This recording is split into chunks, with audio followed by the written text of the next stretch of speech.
Sociálne podniky sú skvelým spôsobom, ako pomôcť rozvoju obce a zvýšiť zamestnanosť. Často ide o stavebné alebo výrobné prevádzky. No v Rejdovej sa pustili do niečoho úplne iného. Založili tam krajčírsku dielňu, kde šijú kroje. Nemalý podiel má na tom aj pani Zuzana Dovalovská, ktorej celoživotnou láskou je ľudový odev. Obec Rejdová a folklór patria nerozlučne k sebe. Každoročne sa tu koná významný festival s prehliadkou ľudových tradícií. Kroje sú jeho samozrejmou súčasťou. Ušiť a vyšiť takúto parádu s obdivuhodným espritom dokáže 87-ročná pani Zuzana Dovalovská. 70 rokov šijem už. 70. Jak mi bolo 14 rokov, no tak sme začali šiť, bo boli kamarátky, začali sa nosiť blúzky všelijaké, kto čo vymyslel, no a pre kamarátky som šila ja. My sme boli 3 sestry, takže aj pre nás bol, ma nestihala všetko ušiť, tak ja som skoro za stroj siadla a skoro šila. Krásne oblečenie, no tak od spodku vám poviem, to sa nosili z plátna ušite, spodnik sa to volalo. Na to išla jedna kamža úzka, druhá široká. No a navrch išla štovka, lebo sme to volali také pľúšťovie sukne a kašmírovie, to sme my volali tibejtky. No a v tým sme sa paradili. A jak som aj spomínala, že sme boli 3, no tak my sme si jedna druhej prepožičali. Aj skoro sme, ktorá skorej dobehla ku tomu kroju, táto si oblekla. Dnes si môžeme do svojho šatníka vybrať oblečenie v obchode z pestrej ponuky. Kedysi ale takéto možnosti neboli. Odevy sa vyrábali prácne a s pokorou. Viete čo?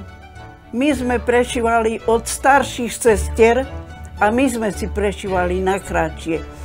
Dačo sme obratili naopak, čo bolo ešte nevyšedivé, tak to sa na lico nosilo.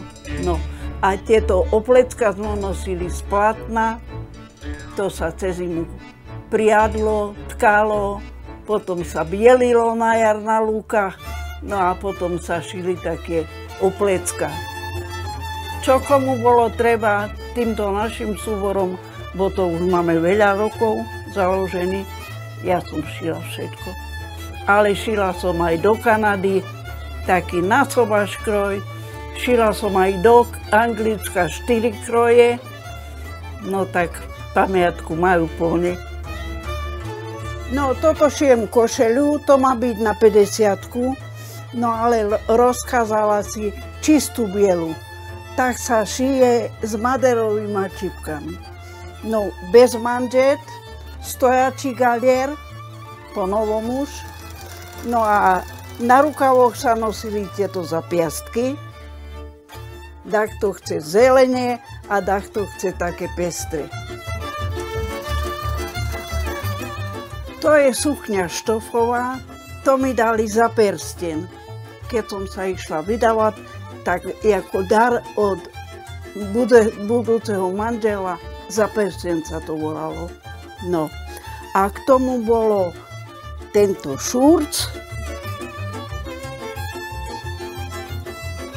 a táto salovka. A toto som mala na sobaš. Takú nemal nikto, bo to bola pacerikami vyšívaná. Ten folklór tu existuje od nepamäti a teta Dovalovská stále, keď som ku nej prišla, tak stále povedala, že kto to bude robiť, keď ona zomrie. No my sme sa tejto myšlienky na obci chytili a teraz sme sa dohodli spolu s poslancami, že čo keby sme založili sociálny podnik s takýmto zameraním. Prišlo nám vhod v tom období vlastne tvorenie akčného plánu okresu Rožňava, ale teda táto myšlienka nás napadla, že čo keby sme začali šiť kroje. Všetky výšivky sa snažíme robiť starou technikou a ručne. Nerobíme nič strojovo, pretože v Rejdovej sa nikdy nevyšívalo strojovo. Základ našej výšivky je krížiková výšivka, plnená a po prípade reťazka. Čiže to sa snažíme aj dodržiavať. Pokiaľ máme viacej tých objednávok napríklad na vyšívané košele, tak zvykneme osloviť aj naše tety, dôchodkyne v obci a oni nám s tými výšivkami veľmi radi pomôžu. Hotové kúsky chodia predávať aj na jarmok. Okrem krojov na objednávku alebo rôzne folklórne skupiny šijú aj rôzne doplnky. Do budúcnosti plánujú svoju činnosť rozšíriť o ďalšie vzácne remeslo. Tento rok je takým našim snom spustiť tkanie rejdovských kobercov, pretože tu sa voľakedy veľmi veľa tkalo. V každej rodine, v každom dvore boli krosná a počas dlhých zimných večerov ženy tkali, strihali si handry vlastne z oblečenia. No ale tie kroje, tie staré ženy už vlastne pomreli a túto tradíciu takisto je našim veľkým snom ju obnoviť. A už na tom pracujeme, už sme sa snažili tie krosná rozložiť a tá pani, ktorá vyšíva, vie aj tkať, čiže budeme sa snažiť v zime rozbehnúť aj tkanie týchto rejdovských tradičných kobercov.